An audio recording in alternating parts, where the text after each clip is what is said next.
You're buying a house and you want to know, do you need a realtor? Well, in North Carolina, there's no law requiring you to have a realtor, but just because you can do something yourself doesn't mean you should. I'm Tiffany Weber, and I am a real estate lawyer in Mooresville, North Carolina, and I've done thousands of real estate closings.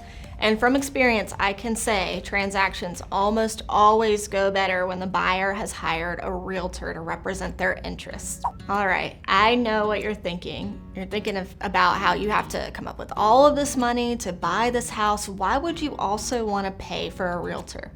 Well, it is incredibly uncommon in North Carolina for a buyer to pay their realtor's commission. Almost always, the seller pays a certain percentage for the commission for the sale of their home, and then it's split between the seller's agent and the buyer's agent, and it's not paid by the buyer. So, can you imagine if you just skipped over having someone working on your team for free because you hadn't bothered to look into whether you actually pay for it? So, first thing to remember is that you're probably not going to have to pay for the buyer's agent. Another thing to think about is that in North Carolina, realtors are licensed and monitored professionals. They've got licensing requirements. They have to take classes every year to be able to keep that license. They have an ethics board, and they are representing you in a fiduciary capacity. So fiduciary capacity means that they are legally and ethically bound to put your interests above their own. Sometimes that means telling you the hard truth that maybe this property has too many problems or it's not good terms for you.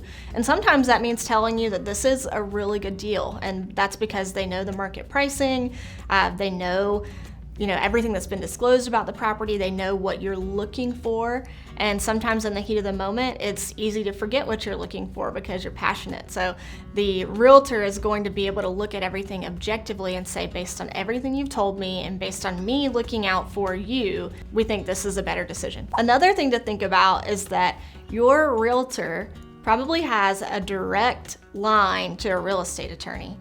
At least the people that work with me do.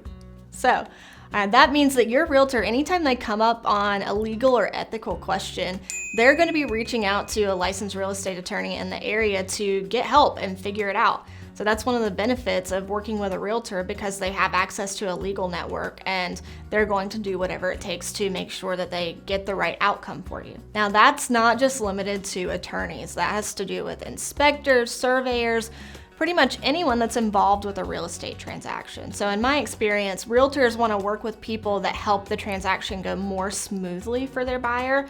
Also, they can't take kickbacks from anyone for referrals. So generally speaking, if your realtor is referring you to someone, it's because they have had a good experience with that person in the past and that person has done a good job for their clients before. Now, it's a no-brainer if you have never bought a home before to have a realtor on your team, because you don't know what you don't know. And a realtor has gone through this process hundreds, maybe even thousands of times before, so they can help you learn about the process. They can guide you through and help you figure out not just what kind of house you want, but what step is going to happen next in the process, so that you never feel like you don't know what's going on.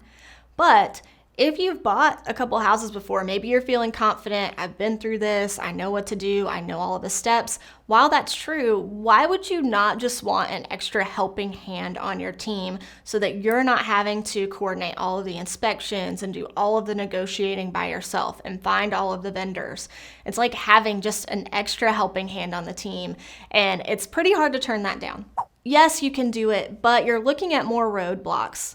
So you're probably going to have a harder time getting into showings. You're going to have to figure out how to get the contract drafted so that you can present an offer to purchase. You're going to have to find all your own vendors.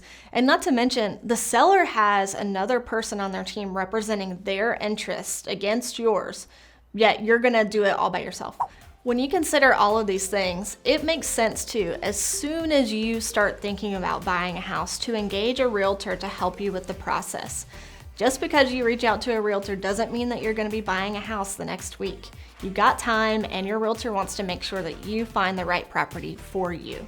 Subscribe to the channel if this was helpful to you. I'm Tiffany Weber, a real estate lawyer in Mooresville, North Carolina, and I'll see you in the next video.